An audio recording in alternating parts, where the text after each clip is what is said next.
Hello everyone, welcome back to my channel রূপসার রান্নাঘর। তো আমি আবারও হাজির হয়েছি আপনাদের সঙ্গে একটা নতুন রেসিপি নিয়ে। আজকের রেসিপিটা আমি বানাবো কাটোয়া ডাঁটা দিয়ে। তার জন্য আমি এখানে নিয়ে নিয়েছি 5টা কাটোয়া ডাঁটা। এবার এই কাটোয়া ডাঁটাগুলোকে আমি কেটে নেব। আর এখানে আমি পাতাগুলোকে নিচ্ছি না, এখানে শুধু আমি ডাঁটিগুলোকে নেব। আপনারা চাইলে পাতাগুলোও নিতে পারেন। তো তার জন্য এখানে আমি একটা বড় সাইজের আলুকে এইভাবে কেটে নিয়েছি, আর এই যে কাটোয়া ডাঁটাগুলোকে কেটে নিয়েছি, আর নিয়েছি একটা বড় সাইজের বেগুন, ওগুলোকে লম্বা লম্বা কেটে নিয়েছি, আর কুমড়োগুলোকে ডুমো ডুমো করে কেটে নিয়েছি।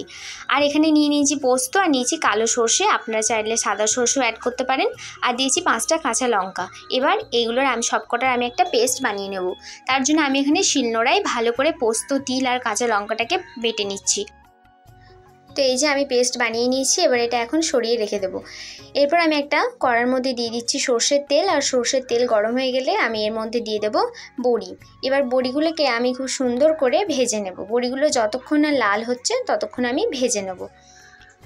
বড়িগুলো আমার এখানে লাল হয়ে গেছে, এবার আমি একটা পাত্রের মধ্যে তুলে নিচ্ছি।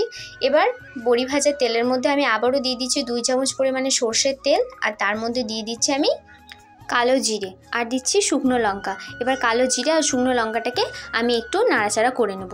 তারপরে আমি এর মধ্যে দিয়ে দেবো কেটে রাখা আলু। এবার আলুগুলোকেও আমি এই কালো জিরে আর শুকনো লঙ্কার সঙ্গে ভালো করে ভেজে নেব। তারপর আমি এর মধ্যে দিয়ে দেবো কেটে রাখা কাটোয়া ডাঁটা। কাটোয়া ডাঁটাগুলো দিয়েও আমি আলুর সঙ্গে খুব ভালো করে একটু মাখিয়ে নেব। এরপর আমি একটু নাড়াচাড়া করে নিয়ে এর মধ্যে ঢাকনা চাপা দিয়ে দেবো প্রায় 15 মিনিটের জন্য। 15 মিনিট পর আমি ঢাকনা খুলে নিয়েছি।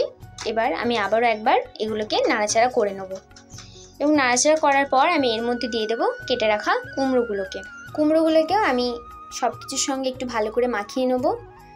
মাখানোর পর আমি এর মধ্যে ঢাকনা চাপা দিয়ে দেবো। এখানে আমি আলু, কুমড়ো, ডাঁটাগুলোকে আগে দিয়েছি, কারণ এগুলো সিদ্ধ হতে একটু বেশি সময় লাগে।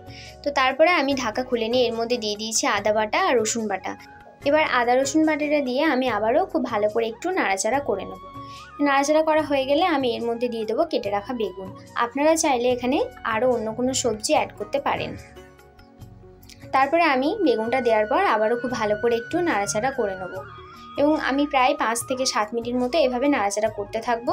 তো নাড়াচাড়া করার পর আমি এর মধ্যে কিছু গুঁড়ো মশলা অ্যাড করছি। এখানে প্রথমে দিয়ে দিয়েছি হলুদ গুঁড়ো, তারপরে দিয়েছি লঙ্কার গুঁড়ো, তারপরে দিচ্ছি জিরে গুঁড়ো, আর দিচ্ছি ধনিয়া গুঁড়ো।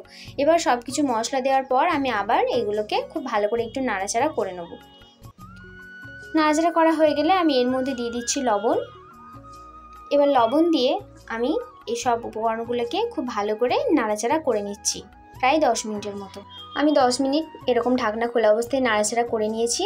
এবার আমি যে পোস্ত আর সর্ষের পেস্টটা বানিয়ে রেখেছিলাম তার মধ্যে একটু জল দিয়ে এইভাবে একটু নেড়েচেড়ে নিয়ে এই সবজিগুলোর মধ্যে আমি পেস্টটাকে ঢেলে দেবো। ঢেলে দেওয়ার পর আমি পেস্টটাকে সবজিগুলোর সঙ্গে খুব ভালো করে একটু মিশিয়ে নেব।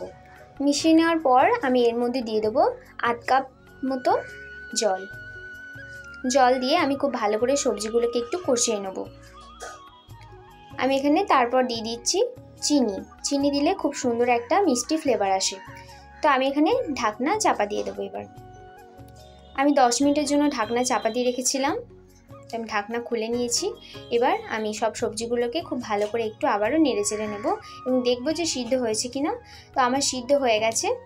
তারপরে আমি যে বড়িগুলো ভেজে রেখেছিলাম সেই বড়িগুলো এখানে দিয়ে দিয়েছি। এবার বড়িগুলোকে আমি খুব ভালো করে সবজিগুলোর সঙ্গে একটু মাখিয়ে নেব। মাখানো হয়ে গেলে আমি এর মধ্যে আবারও 15 মিনিটের জন্য ঢাকনা চাপা দিয়ে দিয়েছি। 15 মিনিট পর ঢাকনা খুলে নিয়েছি। এবার আমি 5 মিনিট মতো এভাবে ঢাকনা খোলা অবস্থাতেই রেখে দেবো গ্যাসের মধ্যে। তারপর আমি গ্যাসের ফ্লেমটাকে এখানে অফ করে দিয়েছি, এবং আমার রেসিপিটাও তৈরি হয়ে গেছে। এবার আমি আপনাদেরকে এটা সার্ভ করে দেখিয়ে দেবো।